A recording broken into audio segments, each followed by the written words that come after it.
Hi, good day. Please introduce yourself.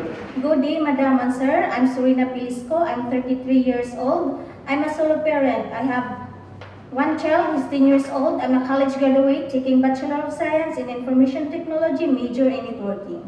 Why do you want to work in Hong Kong? I want to work in Hong Kong for my family needs and to earn money for my kids' study and future.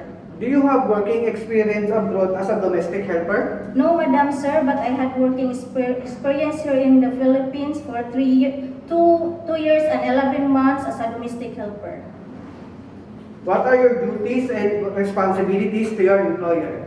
My duties and responsibilities are cooking, cleaning, washing clothes and dishes, ironing, going to market, car washing, gardening, and all household chores. Did you take care of baby, child, or elderly?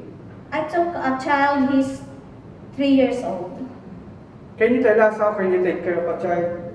I took care of a child by feeding, by bathing, assist them in their homework, and sometimes play with them. Aside from taking care of child, what is your skills?